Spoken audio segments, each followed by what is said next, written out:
Es normalista de preescolar por la Normal Urbana Federal de Educadoras, Estefanía Castañeda Núñez y Cáceres. Licenciada en Pedagogía por la Universidad Pedagógica Nacional II. Maestra y doctora en Educación por el Centro Universitario de Tijuana. A lo largo de su trayectoria, combinó el trabajo frente a grupo y en aulas de preescolar con la dirección, supervisión y jefatura de departamento del mismo nivel en el sistema educativo estatal de Baja California. Diseñó la metodología de evaluación curricular para el otorgamiento de REBOE a las instituciones de educación superior. Del mismo modo, trabajó en la dirección de formación docente como asesora académica y en la dirección de educación física, donde diseñó estrategias para preescolar. En el Instituto Nacional de Educación para los Adultos, INEA, fue jefa de Departamento de Planeación y Evaluación. Es investigadora y docente en educación superior. Impartió diversas materias en la Facultad de Ciencias Humanas de la Universidad Autónoma de Baja California. Además, coordinó 3 proyectos de investigación financiados por el CONACYT. Es cofundadora del Instituto McLaren de Pedagogía Crítica en Ensenada, Baja California. Sus líneas de investigación son diseño curricular, evaluación educativa y metodología de la investigación educativa. Es autora de diversos artículos para la Revista Mexicana de Pedagogía, además de fundadora y articulista de la publicación periódica revista Espíritu Científico en Acción. Asimismo, escribió un artículo para la Revista Internacional de Matemática Educativa, la cual fue traducida a diversas lenguas. Coautora del capítulo Perfiles Universitarios para el libro La Formación Docente, editado por la UABC. Actualmente es maestra jubilada, pero como todas las almas inquietas, continúa colaborando como tallerista y conferencista en el marco de ejercicios de acompañamiento al magisterio en educación básica. También es subdirectora de área de la Dirección General de Materiales Educativos en la Secretaría de Educación Pública. Y el día de hoy nos comparte su conferencia magistral Las pedagogas mexicanas desde las aulas, contribuciones a la nueva escuela mexicana. Doctora Isabel Camacho Norzagaray. Compañera Isabel, bienvenida. Tiene usted la palabra.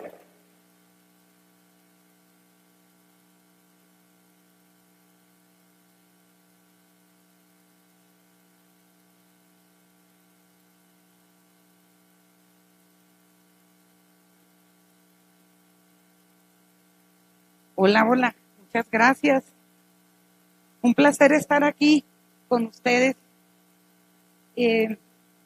Ojalá que lo que estuve pensando y preparando para compartirlo el día de hoy nos vaya aclarando un poquito algunos asuntos que ya el doctor Marx Arriaga comentaba. A mí me parece en lo personal que cuando hablamos de neoliberalismo educativo o modelo educativo neoliberal, nos hemos quedado muy cortos en el análisis. Es necesario llegar al tuétano, no solamente en una que ya casi se convierte en frase común que tiene que ver con la privatización de la educación, solamente lo colocamos allí el neoliberalismo. Pero ¿qué pasa desde el currículo? ¿Qué pasó desde el currículo? ¿Qué pasó desde las pedagogías? Y entonces el día de hoy yo quise prepararles algo como un recorrido pedagógico para que pudiéramos darnos cuenta cómo las modificaciones curriculares y las actualizaciones, las modificaciones y las reformas curriculares que hemos sufrido en básica van dando cuenta de cómo se fue instalando poco a poco el neoliberalismo, pero ya en materia pedagógica, que tengamos un poco más de claridad en eso. Entonces, bueno, hice un escritito, la que sigue, por favor, me voy a ubicar exclusivamente de preescolar porque implicaría demasiado vaivén si me voy a primaria y secundaria, y como además es el nivel educativo en el que más trabajé, por 37 años, puedo dar cuenta un poco más de este recorrido pedagógico que fuimos viviendo. Entonces, voy a hablar a grosso modo, me voy a ir con elementos, nada más elementos sobresalientes, con la idea de que a lo mejor esta reflexión ustedes se la puedan llevar a un CTE y desde ahí poder comprender a qué nos referimos cuando hablamos de un modelo neoliberal y cómo la nueva escuela mexicana se posiciona anti-neoliberal. Si no hemos comprendido esta parte que está en el tuétano del neoliberalismo, nos vamos a quedar en los lugares comunes y en los discursos. Entonces, voy a empezar con educación preescolar. La educación preescolar, tal como la conocemos ahora, empieza su recorrido por la fuerza y el ímpetu de varias mujeres. Me permito mencionar solo algunas. Estefanía Castañeda Núñez de Cázares, nacida en Tamaulipas, se graduó como maestra de kindergarten en el país vecino. Por cierto, así se llamaba la escuela en la que egresé. Rosaura Zapata Cano, nacida en La Paz, Baja California Sur, se graduó como profesora en educación primaria en 1999 en la Escuela Normal para Maestros de la Ciudad de México. Bueno, pues ellas fueron dos mujeres con mucho ímpetu, muy valientes, y realmente ellas nos dictan el origen de la educación preescolar. Una formada en Estados Unidos y otra formada en México. De esta manera, tenemos pedagógicamente dos raíces, Pestalozzi y Froebel. Entonces, en preescolar siempre hablamos de Enrique Pestalozzi y de Enrique Froebel, ¿o no? Es la base de nuestras pedagogías en el origen de educación preescolar. Bueno, pues estas dos mujeres valientes fueron las precursoras de la educación preescolar. Podemos decir que también contaron con el apoyo, por ejemplo, de Justo Sierra y de José Vasconcelos, para luego ir instalando los jardines de niños o los kinders, como todavía se conoce, en muchos lugares. Y se les dice kindergarten, jardín de niños, porque con Estefanía Castañeda, como se formó en Estados Unidos, ¿qué es lo que sucede? Se trae el modelo estadounidense a México para fundar los jardines de niños. Entonces podemos observar cómo el origen de preescolar tiene modelo norteamericano durante estos años, que serían el 1904. Y bueno, ya en 1903, Estefanía Castañeda fundaron un instituto modelo para niños y niñas de jardines de niños, kindergarten, y fue el primero a nivel nacional y se llamó Federico Froebel. Al año siguiente, en 1904, la maestra Estefanía sería la primera subsecretaria de Instrucción Pública. Y también Rosaura Zapata pasa a trabajar a la Secretaría como la primera supervisora de jardines de niños a nivel nacional.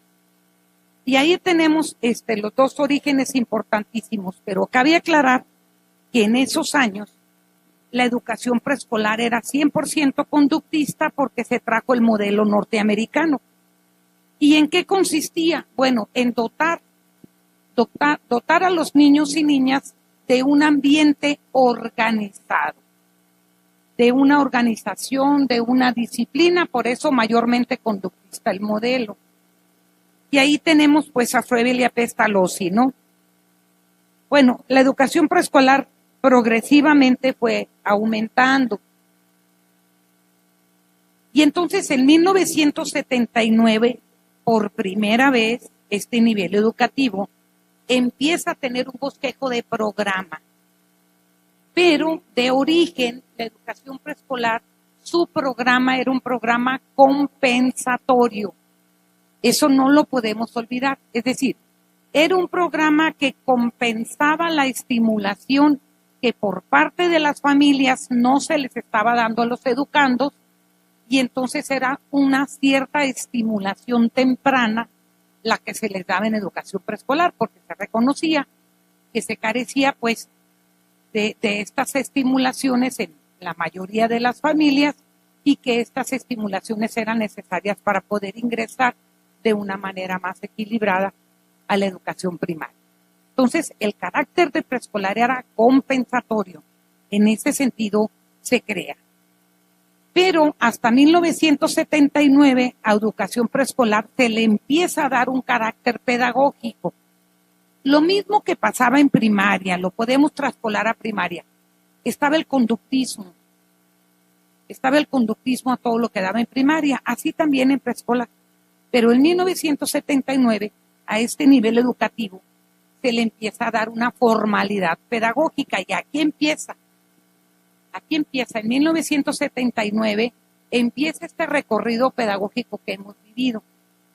Y el primer PEP 79 estaba estructurado por objetivos de desarrollo, no de aprendizaje, de desarrollo.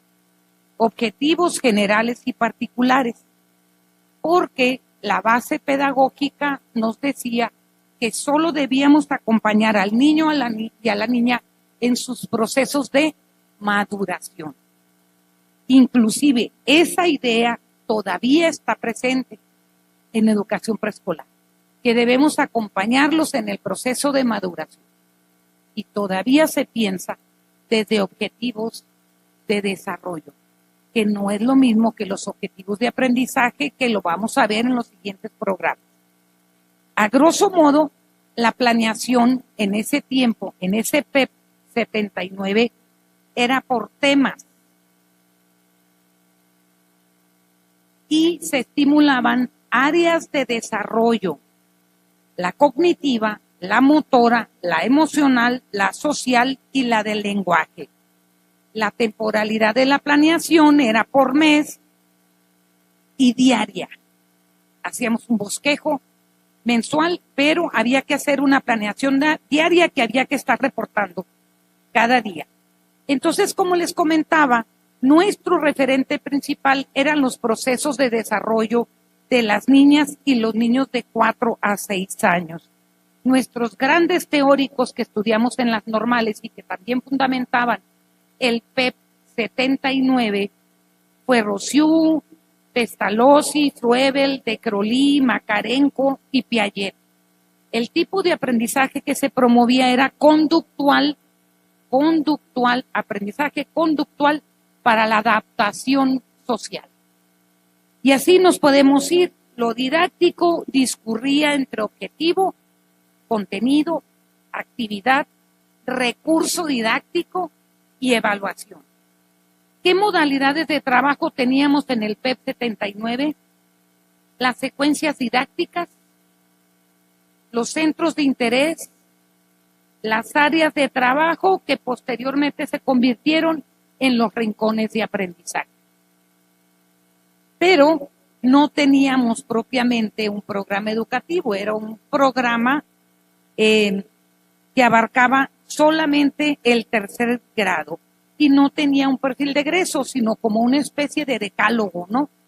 De decálogo. Bueno, ese era el PEP 79, cuando empieza a tener una formalidad pedagógica educación preescolar.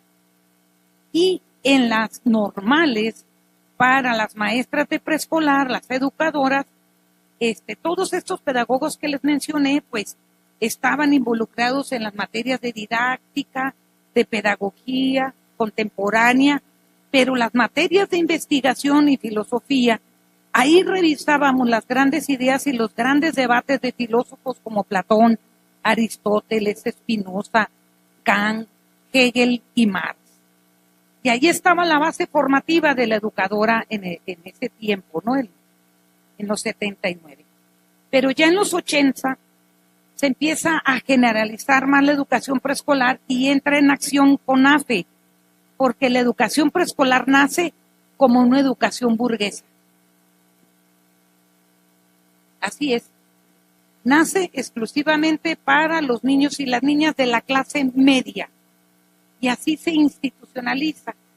Y entonces la educación preescolar o los niños de 4 a 6 años de edad eran atendidos por CONAFE con las escuelas exclusivas, con esta modalidad de CONAFE, y después se fueron haciendo programas como educación preescolar en comunidades rurales e indígenas, en Chihuahua, Chiapas, Hidalgo, Oaxaca, Puebla, y al mismo tiempo se creó el programa de las madres jardineras para poder atender las zonas alejadas de las ciudades a través de la capacitación rápida para que las madres atendieran también.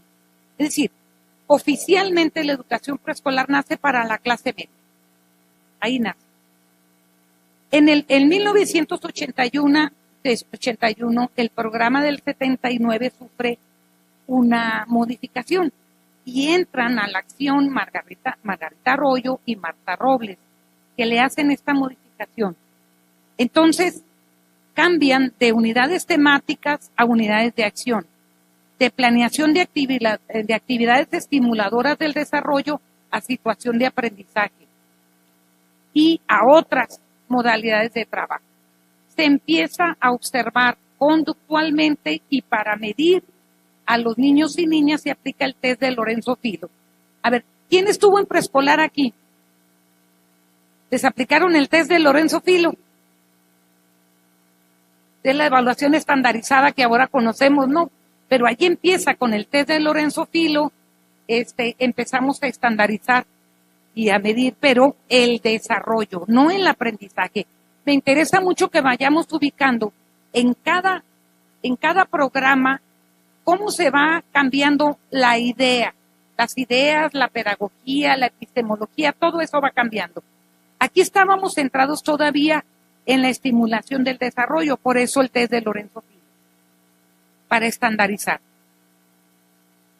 Y bueno, llega el PEP 1992, el que trae consigo la metodología por proyectos. Y entonces el PEP 92 ya atiende mucho más a las políticas globalizadoras y de la modernización educativa. Y claramente nos dice, hay que subirnos a la globalización, hay que modernizar la educación y empieza todo el discurso de calidad con el acuerdo de la calidad educativa y de la modernización educativa de 1992. Entonces aquí viene el PEP 92. ¿Cuál era su premisa? Dejar atrás la idea de desarrollo de procesos madurativos y se sustituye por el desarrollo infantil con enfoque integral. Fíjense, desde el 92 ya traemos esto del enfoque integral. Nunca ha quedado muy claro, siendo sinceros. Nunca ha quedado muy claro a qué se refiere.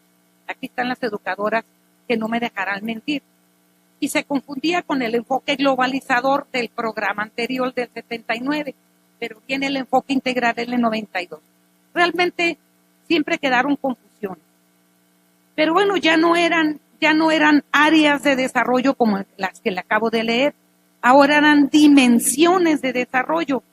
¿A qué dimensiones atendíamos? Afectividad, motricidad, aspectos cognitivos y sociales. Y bueno, las modalidades de trabajo eran las mismas, es decir, secuencia didáctica, centro de interés, rincones o primero áreas de aprendizaje, los rincones de trabajo, y se incorpora el método por proyectos. La planeación se describía como una serie de juegos y actividades que se desarrollan en torno a una pregunta, problema o la realización de una actividad concreta, sobre todo para los festejos y fechas conmemorativas. Pero ahí empieza el método de proyectos, hablar de una pregunta, un tema. Pero aquí, en el PEP 92, sí había perfil de egreso con objetivos generales. Teníamos que atender al perfil de egreso y el aprendizaje era actitudinal, por descubrimiento, para la adaptación sociocultural. ¿Por qué? Ya no solo social, sino sociocultural, porque entran en escena otros pedagogos, Vygotsky, John Dewey, Brunner, Ausubel, Sacristán. Y entonces ya, además de los anteriores, entran estos nuevos pedagogos que ya no hablan de teoría del desarrollo como los anteriores, sino teoría del aprendizaje. Ahí entramos con la teoría del aprendizaje. Es muy importante distinguir las diferencias en cada propuesta, porque si no, entonces no vamos a poder distinguir qué es lo sobresaliente en la nueva escuela mexicana mexicana en este recorrido pedagógico. Y bueno, ahí especialmente todas las corrientes constructivistas empezaron a darle el fundamento al PEP 1992. También en esa fecha, ya en el 96 y en el 98, surge la Estrategia Nacional de los Talleres Generales de Actualización. ¿Se acuerdan de los TGA? Antes del CTE, ¿se acuerdan? ¿Y qué pasaba con esos TGA? ¿Qué pasó ahí? En los TGA se empieza a perder la pedagogía, porque empezamos a estudiar moditas pedagógicas implantadas detrás de un escritorio de la SEP, institucionalizándolas a través de los TGA. Entonces, todos íbamos a los TGA, que eran los talleres generales de actualización. Llegan las bibliotecas del magisterio, ¿verdad? Que también las revisábamos en esos TGA, porque había que actualizar a las maestras y maestros en servicio. Ya no se le apostó tanto a la escuela normal ni a la formación inicial, se le apostó a la formación de los maestros en servicio. Eso fue una política educativa. Y bueno, también en el PEP empezamos a escuchar algo muy importante que tenía que ver con que ya no se trataba de acompañar los procesos de maduración, sino de que el alumno de preescolar o la alumna de preescolar aprendiera los aprendibles que estaban en el PEP. Ya no era el desarrollo, era el aprendizaje, y eso es importante distinguirlo. Bueno, todo este recorrido para decirles que educación preescolar en esas épocas no era obligatorio. ¿Se acuerdan que no era obligatorio? Entonces, ¿qué pasaba? Todas las educadoras nos teníamos que ir a fundar escuelas. Por eso nos preparaban mucho para hacer censos, visitas domiciliarias, trabajo social con las comunidades, porque no había jardines de niños y la política nacional era ampliar la matrícula. Y entonces todas de esa época, de alguna forma fundamos una escuela. En lo particular fundé dos jardines de niños, pero curiosamente a uno de ellos le puse Paulo Freire, cuando ni siquiera existía Freire en las escuelas normales, en sus bibliotecas, ¿verdad? Pero cuando la formación crítica te empieza a llamar, inmediatamente accedes al pensamiento crítico de Freire. Y el otro se llamó Proyecto Nextahualpilli, en honor también a nuestros pueblos ancestrales. Entonces, en el 2002, afortunadamente y ante tanta gestión, 2002, esto es como decía nuestro presidente querido, pasado presidente, esto es para las nuevas generaciones. Preescolar se hizo obligatorio hasta el 2002. Antes que eso teníamos que ir casa por casa para convencer, para que llevaran a los niños a la escuela, porque no era habitual, era nada más para las clases medias. Entonces había que hacer mucho trabajo de campo y mucho trabajo comunitario. En el 2002, educación preescolar se hace obligatoria y entonces nace con ello el PEP 2004, que sí me gustaría que le pusiéramos muchísima atención porque ahí empieza el brinco. Preescolar pasa a formar parte del esquema obligatorio. Ya, ahí ya había que ir a educación preescolar. Entonces, ¿qué pasó? Se suben todas las universidades y todas las instituciones de investigación para empezar a crear los programas de preescolar. Es decir, se deja de lado la pedagogía, ahí empieza, se deja de lado la pedagogía y se empieza a meter todo lo que es metodología e investigación, sobre todo la hermenéutica interpretativa, en la formación de las maestras y los maestros. Y surge el término de práctica docente, en donde ya no eres profesora de educación preescolar, sino que eras docente porque tenías que hacer investigación en aula, con tu mismo salario y en tu mismo horario laboral, porque se introduce todo lo que son las estrategias de investigación y ahí nace la idea de mejorar la práctica. No para reflexionar, no es lo mismo, era para mejorar la práctica a través de procesos investigativos. Entonces las escuelas normales empezaron a asumir los resultados de las investigaciones, y déjenme ser sincera, la mayoría de ellas, ninguna investigación fue en México, fueron captadas de otros países y empezaron a determinar el plan curricular de las escuelas normales, y se fue dejando el estudio y el debate pedagógico. Lo mismo sucedió, pues obviamente, con las TGA y las maestras en servicio.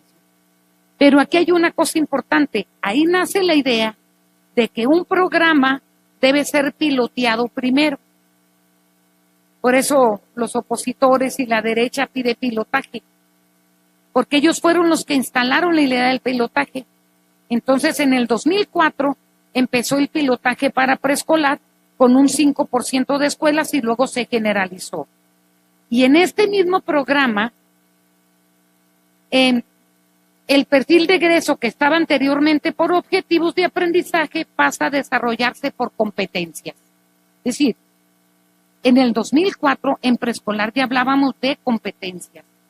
Y aquí por primera vez también se habla de la integración curricular. Si se fijan, preescolar ha estado a la vanguardia tanto en el modelo neoliberal como espero lo esté también en la nueva escuela mexicana. Entonces, ¿qué es lo que pasa? ¿Cómo nos quitaron la pedagogía? Y esa es la gran pregunta.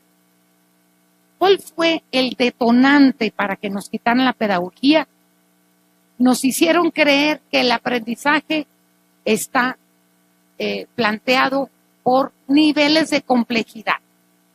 Cuando empezamos a hablar de niveles de complejidad, desapareció la pedagogía y entra el discurso de las competencias. Y fue en el 2004, en el nivel de preescolar. Terrible, ¿no? Y empezamos, no, de lo más sencillo a lo más complejo. No, es que ese niño de preescolar no puede entender esto y por eso se tiene que enseñar en primero de preescolar, segundo, tercero y primero de primaria, de aquí a acá. Y esto de los niveles de complejidad entra en toda la acción y entonces ya no hay pedagogía. Se perdió la pedagogía, ¿no? Y entra con muchas ganas el discurso de las competencias. Y entonces los contenidos a abordarse debían vincularse con los intereses, expectativas y contextos. Ahí entra también el término, el 2004, de contextualización, que todavía en la nueva escuela mexicana no se ha comprendido y se sigue sosteniendo como una adecuación curricular, como una flexibilidad curricular. Y eso no es territorialización, eso es contextualización del modelo neoliberal. Y nació en el 2004 curricularmente hablando.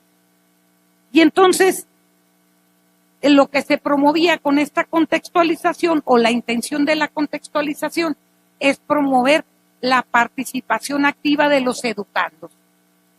Y entonces no hemos entendido que la nueva escuela mexicana tiene otro concepto que no es la participación activa, sino la participación interventiva. Entonces, cuando hablamos de metodologías por proyectos que promueven la participación activa, estamos todavía en el neoliberalismo, porque no hemos comprendido el enfoque crítico que trae la nueva escuela mexicana. Por eso les decía que esto es muy amplio, pero yo quiero ir marcando algunas diferencias. Y bueno, al principio eran áreas de desarrollo, luego dimensiones de desarrollo. Y en el 2004 entran en acción por primera vez los campos formativos. Pero eran campos formativos distintos a los que están configurados actualmente. Es decir, como en el 2004 empezamos a hablar de integración curricular, se crearon unos campos formativos desde las disciplinas.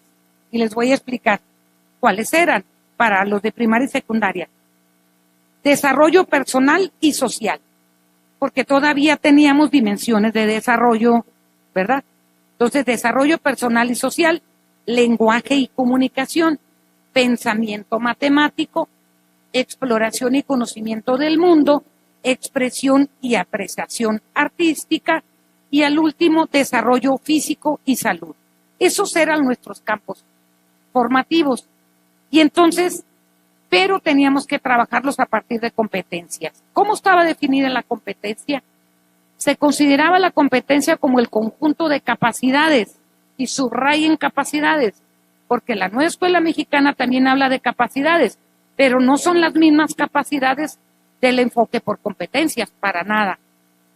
Entonces, una competencia era un conjunto de capacidades que incluyen conocimientos, actitudes, habilidades y destrezas que una persona logra mediante procesos de aprendizaje y que se manifiestan en su desempeño. Acuérdense que tuvimos aprendizaje conductual, aprendizaje actitudinal y ahora teníamos con las competencias aprendizajes de desempeño. Y para ese desempeño teníamos las moditas pedagógicas del aprendizaje significativo, el aprendizaje situado o el aprendizaje ajustado. Ajustado, por eso un contexto, ajustado desde un contexto. Entonces, si no podemos nosotros interpelar estas cuestiones, no hemos dado el salto para comprender la nueva escuela mexicana. Y ahí en ese modelo de competencias también trabajábamos ejes transversales. ¿Recuerdan los ejes transversales? Porque las políticas públicas nacionales aterrizaban en el currículo desde ejes transversales que atendían las problemáticas que al nivel nacional se consideraban prioritarias. Entonces nos podemos confundir también un eje articulador con un eje transversal, que es precisamente lo que, a mi juicio, está trayendo muchas confusiones. Y bueno, me adelanto. En el 2011 y en el 2017, obviamente desde este modelo neoliberal, entran en acción los aprendizajes claves y los aprendizajes fundamentales. Pero si se fijan, todo estaba marcado en medir los aprendizajes. Me fui así de una manera muy rápida, porque también en el 2004 entra la rendición de cuentas. Como entra el concepto de calidad, y calidad no es otra cosa más que rendición de cuentas, y que estas cuentas se miden en función de eficacia, eficiencia y funcionalidad, entonces, ¿qué es lo que sucedió? Entra la evaluación estandarizada para preescolar porque había que rendir cuentas. Y al rendir cuentas, el proceso de evaluación sustituyó a toda pedagogía existente. Es decir, el modelo neoliberal por competencias no se basa en ninguna teoría del desarrollo, en ninguna teoría del aprendizaje, ni en ninguna teoría con enfoque formativo de lo humano. Es decir, el único fundamento es la rendición de cuentas y la estandarización de los aprendizajes. Y eso hay que distinguirlo muy bien, porque entonces, ¿cuáles están ahora en la nueva escuela mexicana? Si en el modelo neoliberal no teníamos ningún fundamento, ni teórico de aprendizaje, ni de desarrollo, ni humano, ¿qué trae ahora consigo la nueva escuela mexicana? Y ahí me quiero extender un poco más.